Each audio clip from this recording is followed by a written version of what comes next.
Like a lot of people, I was a big Pokemon fan for a long time, but I started to lose interest in the series around the time X and Y came out. It started to feel like I was playing the same game over and over again, and the lack of ambition or interesting new ideas resulted in me skipping most of the games after that point. However, the lack of time and passion put into this series didn't really start to show until Nintendo stopped making less powerful handheld consoles and moved everything onto a single hybrid platform, the Switch. The jump from 3DS to Switch was a huge power upgrade, meaning Pokemon games would now have so much more freedom to create beautiful, detailed worlds. Or at least that's what most people thought.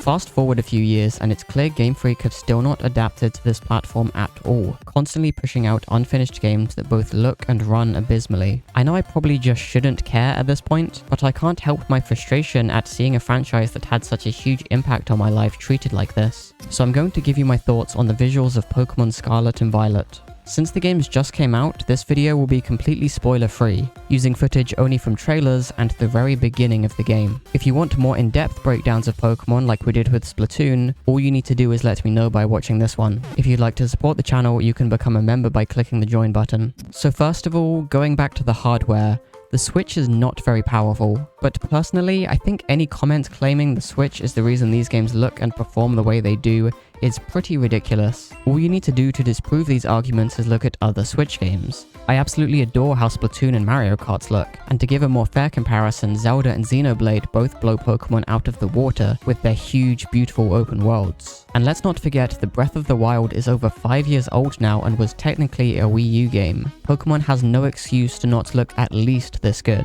The other main defense of these games goes into arguments over which company is responsible. Is it Game Freak, the Pokemon company, Nintendo? Maybe it's even Japan Studio for making every other open world game look bad by comparison. Here's the correct answer though. I don't care. As a customer buying these games, none of this is your problem. If Game Freak are being forced to rush out these things year after year so it can release alongside the anime, card game, and other merchandise to maximize profits as much as physically possible, that isn't an excuse, it's the problem. Pokemon is the single highest grossing media franchise on the planet. They have an unbelievable amount of money to work with. Their games should match the industry standard at a bare minimum, and if their current system doesn't allow for that, then the system needs to change. That said, I want to make an important point that this game isn't all bad. In fact, as usual with Pokemon, in terms of design, it's actually really good. The house you start in is pretty nice, and there's a lot of fun details like the curtains blowing in the wind, or these Pokemon stickers on the closet. A lot of the architecture in this game is really cozy and I enjoy it a lot. And as always, the character designs are really appealing overall. Sometimes they have some really nice subtle animations, and sometimes their face is completely disconnected from what they're saying. But overall they certainly don't look bad, in terms of design at least. Where this game falls apart is the execution of just about everything. Going back to the bedroom, this game starts by displaying one of its major issues that break the immersion of the world, and that's how no one interacts with anything in a way that makes sense. Remember with Splatoon and Sonic, I mentioned how the character's momentum and weight is always carefully considered? Pokemon is exactly what happens if you ignore all of that stuff and have everyone move around like they're a 3D model in a video game level. The way she's sitting is so unnatural because the chair can't move, and it's these kinds of small but persistent problems that make the world feel so fake and awkward. The characters don't interact with anything, they just kind of mime and hope the player's imagination will fill in the gaps. Moving around the world is clunky and awkward as your character gets stuck on rocks or sometimes just phases through random objects, and the camera doesn't help at all. It's so slow in this game, and it's constantly jumping around, getting stuck on geometry, or clipping through walls. What you're looking at right now is my very first impression of the game, and the camera immediately broke. The lack of polish in Scarlet and Violet is in full view from the second the player is given any control. Or actually, I take that back, because at the start of the game you rarely do have any control, with Pokemon constantly restricting your movement and cutting the camera away from gameplay. Even these controlled segments of the game are extremely rushed and unfinished though, as shadows and models will constantly bug out every single time the camera moves. The main selling point of Scarlet and Violet is the open world, but honestly I have no idea why they even bothered with restricted development like this. There's so much boring empty space that you have to slowly walk through right from the start, and although the design of the world is open, the way you can experience it is extremely restrictive. Compare Pokemon to a true open world game like Breath of the Wild.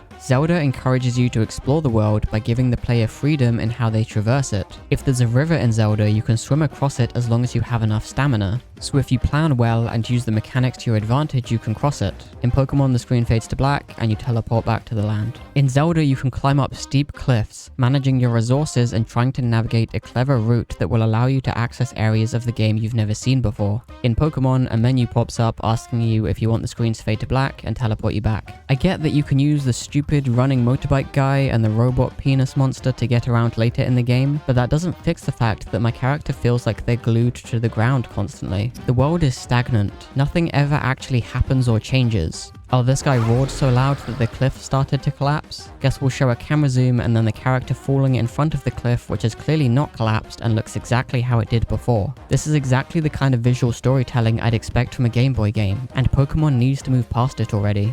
This game is not finished. There's no polish here whatsoever right from the get-go. Even the basic terrain is broken, with plants inside of rocks, and the edges of the grass causing some weird clipping effects with the cliffs. This is all over the place, by the way, not just in one specific area.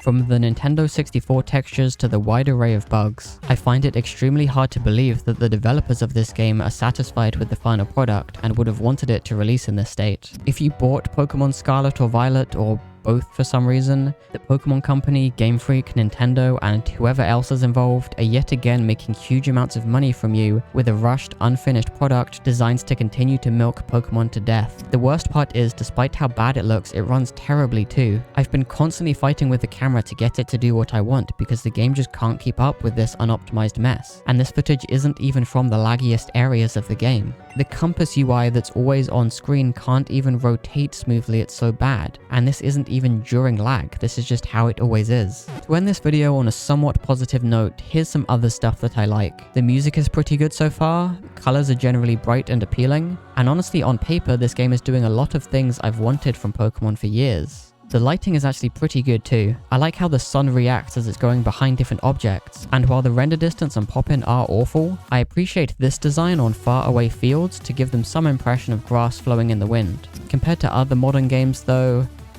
yeah. I'm disappointed in Scarlet and Violet, but I'm not surprised at all. I bought this game solely so I could make videos about its design. Otherwise, I wouldn't have touched this because continuing to support modern Pokemon games is pretty masochistic, to be honest. This is just the basic introduction to analyzing the visuals of Pokemon Scarlet and Violet, and I want you to know that. There's so much I'd like to talk about in future in-depth Pokemon design videos, so let me know if you'd like me to do that and if there's any details you think I should include. And trust me, there's so much broken stuff to see if you break down this game frame by frame. Even trying to open the options menu quickly shows you a bunch of broken textures. If you want to improve your art for free, you can join the Learning to Draw Discord server, or you can follow me on Twitter and Instagram, and if you'd like to support the channel, you can become a channel member. So thank you for watching, and goodbye.